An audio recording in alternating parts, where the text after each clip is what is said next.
Good morning and a very, very happy morning. We are reading Anthony Robbins' Unlimited Power. We are on page number 72 और 7 Lies of Success के हम points कर रहे हैं. अपने belief उनके ऊपर बात कर रहे हैं. पहला बिलीफ है कि हर चीज़ हमारी ज़िंदगी के अंदर जो होती है उसका कोई पर्पस है, उसका कोई रीज़न है और ये हमें किसी न किसी रूप में सर्व करता है. और दूसरा विश्वास कि जिंदगी के अंदर फेलियर यानी असफलता नाम की कोई भी चीज़ नहीं होती है. जो भी हमारी लाइफ में होता है वो एक रिजल्ट है और ये अपने आप में बहुत ही इम्पोर्टेंट है. हमारे जितने भी हम लोग हैं ना, हम सब डरते हैं किससे? असफल होने से, है ना. ऐसे बहुत सारे समय अपनी ज़िंदगी के देख सकते हैं जब हम चाहते कुछ और थे और हुआ कुछ और. टेस्ट में फ्लंक हो गए, कोई रोमांस अनसक्सेसफुल हो गया, कोई एफर्ट वर्कआउट नहीं करा, कोई बिजनेस प्लान इधर उधर भाग गया, कुछ उससे रिजल्ट नहीं निकला. राइटर कहता है कि मैं शब्द आउटकम और रिजल्ट इस बुक में थ्रू आउट यूज करता हूँ क्योंकि सफल लोग उसे ऐसे ही देखते हैं. यहाँ पे कोई भी चीज़ फेलियर और सक्सेस की तरह नहीं है. They don't even believe in it. It doesn't compute at all. तो हम जो भी करते हैं उसका कोई ना कोई रिजल्ट पाने में हम सक्सीड होते हैं. तो सुपर सक्सेस हमारे कल्चर में उन लोगों को नहीं मिलता है कि जो फेल नहीं होते. फेल तो वो होते हैं, उनको सिंपली ये पता होता है कि उन्होंने कुछ किया और उसका रिजल्ट नहीं आया जैसा कि वो चाहते थे, तो ये उनके लिए लर्निंग एक्सपीरियंस है. उन्होंने उसको सीखा और वो कुछ और ट्राई करते हैं और वो कुछ नया एक्शन लेते हैं और कुछ नए रिजल्ट प्रोड्यूस करते हैं. तो वो आपको सोचने को बोल रहा है कि अगर आप ये देखें कि आज और कल में क्या फर्क था, आज का आपको क्या बेनिफिट है. तो बेनिफिट ये है कि बीते हुए कल से जो आपने एक्सपीरियंस गेन किया है. जो लोग फेलियर से डरते हैं ना, उनका जो वर्ल्ड विद इन है ना, अंदर की दुनिया, जो उसमें इंटरनल जो रिप्रेजेंटेशन है वो कैसे हो जाता है कि नहीं, अब इस काम को तो आगे नहीं करना है. वो वही एक्शन नहीं करते जो एंश्योर करेगा कि उनकी इच्छाओं को पूरा करने के लिए एक्शन की जरूरत है. तो क्या आप डरते हैं फेलियर से? आप कैसा महसूस करते हैं कि अगर फेलियर की कोई लर्निंग है तो आप किसी भी ह्यूमन एक्सपीरियंस से, चाहे वो फेलियर का चाहे कुछ हो, आप कुछ ना कुछ सीख सकते हैं और उसमें सफलता पा ही सकते हैं. मार्क ट्वेन एक बहुत ही फेमस राइटर रहे हैं. उन्होंने एक बार कहा था कि इससे ज़्यादा सैड कोई भी दृष्टिकोण या दृष्टि नहीं हो सकती है जहाँ पर एक यंग पेसिमिस्ट हो. जो लोग फेलियर को लर्निंग नहीं समझते और फेलियर को फेलियर समझते हैं, तो ये गारंटी है कि वो अपनी लाइफ के अंदर एक बहुत ही मिडिल क्लास जिंदगी जिएंगे. जो लोग बहुत ही ग्रेट अचीवमेंट्स को क्रिएट करते हैं ना, वो अपने फेलियर्स पे ड्वेल नहीं करते, उससे अटैच नहीं होते, उसके साथ नेगेटिव इमोशंस नहीं क्रिएट करते हैं. पेज नंबर 73 पर वो अब्राहम लिंकन का एग्जाम्पल देख के बताता है. 21 साल की उम्र में वो बिजनेस के अंदर फेल हो गया, 22 के अंदर लेजिस्लेटिव रेस में फेल हुआ, 24 के अंदर बिजनेस में फिर फेल हुआ, 26 के अंदर उसकी स्वीट हार्ट उसकी डेथ हो गई, 27 के अंदर उसका नर्वस ब्रेकडाउन हो गया, 34 के अंदर वो दोबारा कांग्रेशनल रेस जो थी उसको हारा, 36 साल में फिर हारा, 45 के अंदर फिर सेनेटोरियल रेस को हारा, 47 के अंदर फिर वाइस प्रेसिडेंट के रेस को हारा, 49 में दोबारा से हारा और 52 के अंदर he became the United states president. सोचने की बात ये है कि अगर इतने बार वो फेल हुआ, अगर वो उसके आगे नहीं जाता तो क्या वो अमेरिका का प्रेसिडेंट बनता? इसी प्रकार से थॉमस एडिसन, उसने 9,999 बार एक परफेक्ट लाइट बल्ब बनाने की कोशिश की और वो उसमें सक्सीड नहीं हुआ. लोग उसको पूछते थे कि क्या तुम 10,000 बार फेल होगे? उसने कहा मैं फेल नहीं हुआ, मैंने एक और तरीका सीखा कि जिससे वो लाइट बल्ब नहीं बन सकता. उन्होंने डिस्कवर किया कि मेरा ये सेट ऑफ एक्शन मेरे लिए लाइट बल्ब नहीं बना सकता. जो भी जिंदगी में जीतते हैं, लीडर होते हैं, मास्टर्स होते हैं ना, उनके अंदर एक पर्सनल पावर होती है और वो पावर ये समझती है कि तुमने कुछ किया और वो आउटकम नहीं निकला, ये एक फीडबैक है. आप इस इंफॉर्मेशन को यूज करें ताकि आगे आप जो करने जा रहे हैं वो फाइनल डिस्टिंक्शंस के साथ करें. विलियम शेक्सपियर लिखते हैं कि हमारा शक शुबा एक धोखेबाज इंसान की तरह हो जाता है और ये हमें लूज करना सिखाता है, क्योंकि फिर हम अटेम्प्ट करने की कोशिश नहीं करते, हम डरते हैं। बकमिंस्टर फुलर, एक बार उन्होंने लिखा, इंसान जो भी सीखता है वो एक ट्रायल एंड एरर है उसके एक्सपीरियंस का। वो अपनी गलतियों से ही सीखता है। कभी हम अपनी गलतियों से सीखते हैं, कभी हम लोगों की गलतियों से सीखते हैं। अभी आप 5 मिनट ये सोच के देखिए कि मेरी अपनी जिंदगी के जो भी फेलियर्स थे उससे आपने क्या सीखा, और वो आपकी जिंदगी के सबसे ज्यादा वैल्यूएबल लेसन्स होंगे।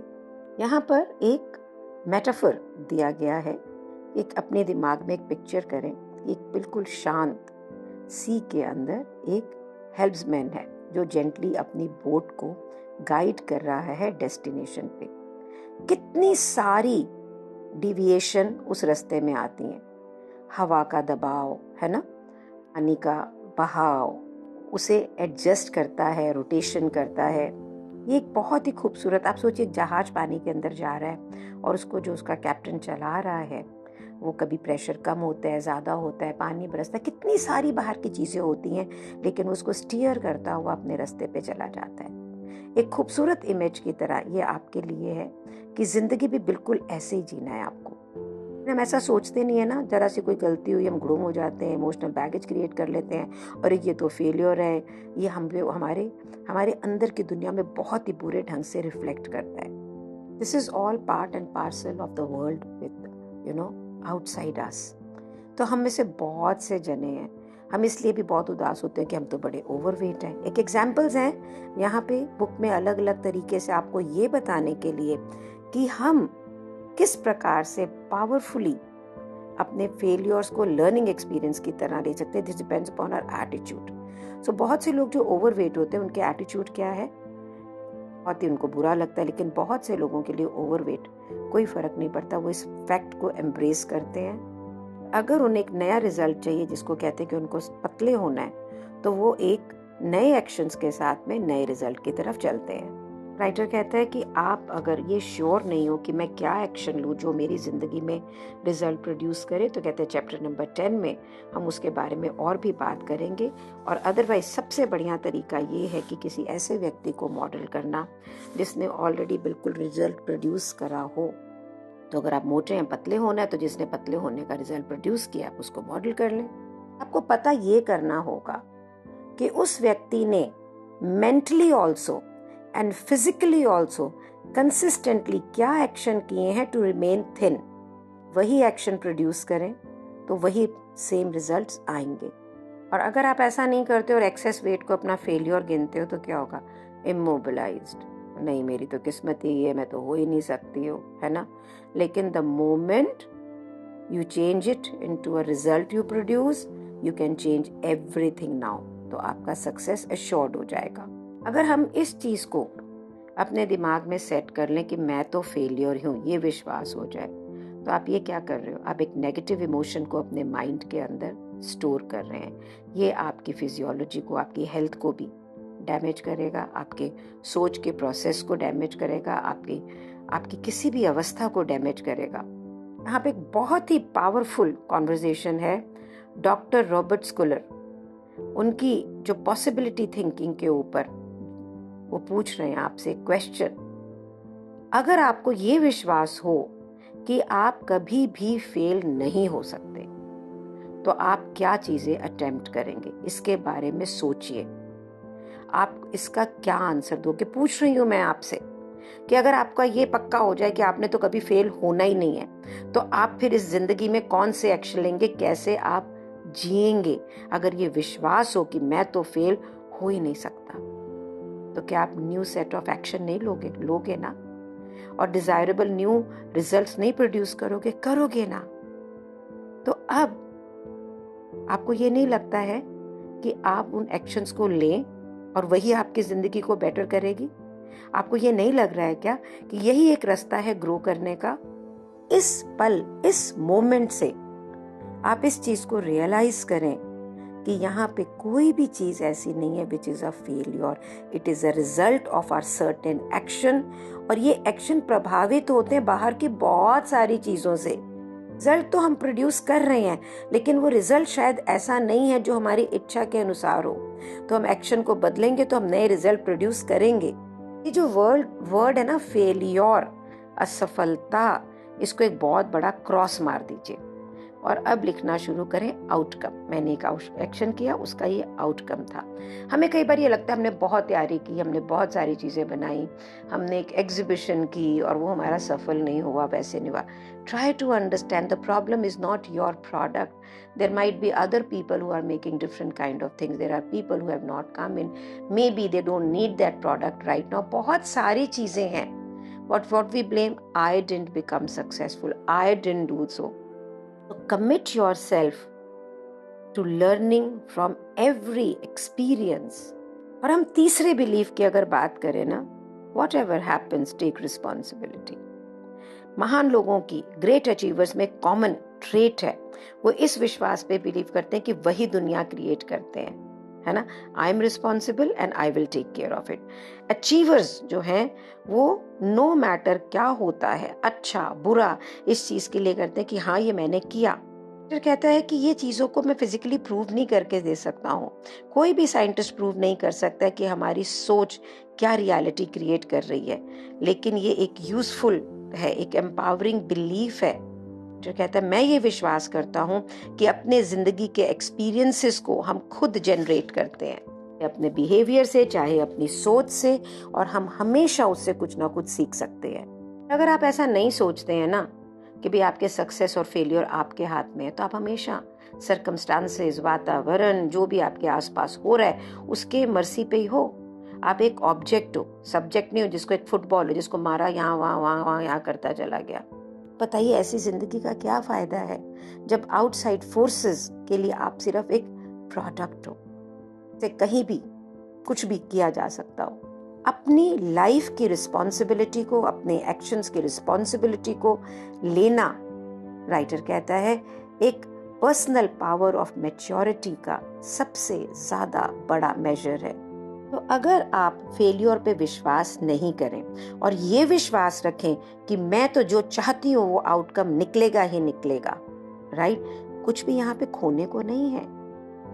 ये सारी चीजें बात है जिम्मेदारी लेने की। अगर आप अपनी लाइफ के कंट्रोल में हैं तो आप सक्सीड होंगे ही होंगे।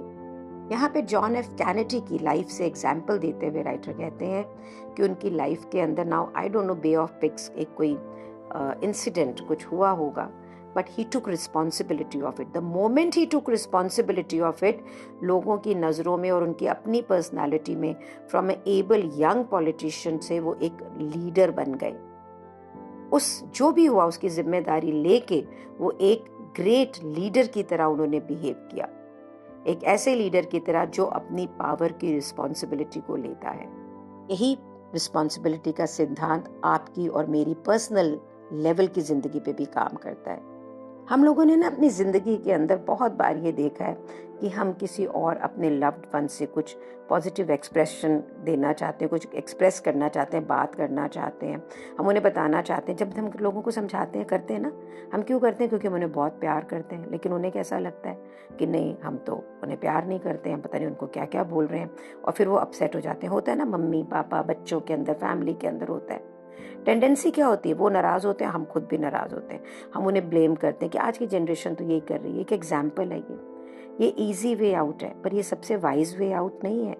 सच्चाई ये है कि आप तो उन्हें प्यार से कुछ बताना चाह रहे थे, लेकिन आपका कम्युनिकेशन का ढंग शायद ये ट्रिगर करता हो। मेरी जिंदगी में तो ये हर रोज होता है जी। आई लव माई फैमिली, लेकिन अगर मैं उन्हें कुछ भी बताना चाहती हूँ प्यार से भी ना, तो टिक टिक होती है। अब मैंने बहुत सारे नए ढंग कर लिए। Many of the times I don't say anything, और if I say anything I take a third person reference.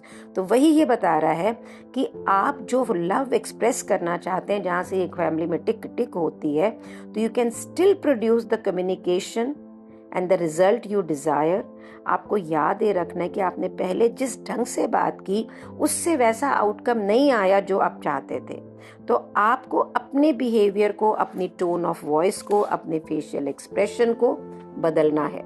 कहने का अभिप्राय क्या है इस रेफरेंस में लेते हुए? The way we communicate, we get a certain kind of a response. The way we do any action, we get a certain kind of outcome. So by changing our actions, by changing your communications, you can take responsibility and retain the power of change to yourself and produce result. बात तो अपनी life में desirable result produce करने की है ना, तो आज हमने जो दोनों बिलीफ सिस्टम की बात की, नंबर 1 कि यहाँ पे जिंदगी में कुछ भी फेलियर नहीं है, जो भी हम एक्शन करते हैं और जो उसमें बाहर की दुनिया का भी बहुत सारा प्रभाव होता है, उससे एक रिजल्ट आता है और वो फेलियर नहीं है, वो आउटकम है। You have to change your action, maybe more observant of what's happening outside. हम ये नहीं देखते हैं, हम अपने अंदर ही अंदर कुछ ना कुछ करते रहते हैं। देन मतलब we really need to look at every action, reaction as just something happening and change your course, change your actions to get result. And the दूसरा हमने क्या किया कि जो भी है उसकी जिम्मेदारी खुद लें, दूसरों को दोष उसके लिए ना दें। ये एक सिंगल डिस्टिंक्शन लैंडमार्क की, you choose. The moment you choose in reality, this is my responsibility, my world, the whole thing changes. पहले मैं बहुत ब्लेम गेम करती थी, पता है आपको, सारा दिन दुनिया को दुश्मन बनाती थी ना। I could never experience my husband love, I could never experience how much my children cared about me. But the moment I took responsibility, it took me long time, ऐसा नहीं कि 1 मिनट में हुआ, बार बार अपने आप को रिमाइंड कराना पड़ता है। जब ये मैं बुक रिकॉर्ड करती हूँ ना, जब हर रोज़, तो ये हर रोज़ मेरे लिए एक रिमाइंडर है कि ज़िंदगी कैसे जीनी है, और पूरा दिन बहुत पावरफुली बीतता है। तो यही है, take responsibility of your life and thank you so much for being in my life. कहने को रिकॉर्ड आपके लिए कर रही हूँ, पर सब कुछ क्रिएट मेरी जिंदगी में हो रहा है। Gratitude and thank you so much. Do share your opinions, comment, how are you and how is all this audios empowering your life? It keeps me going. Thank you so much.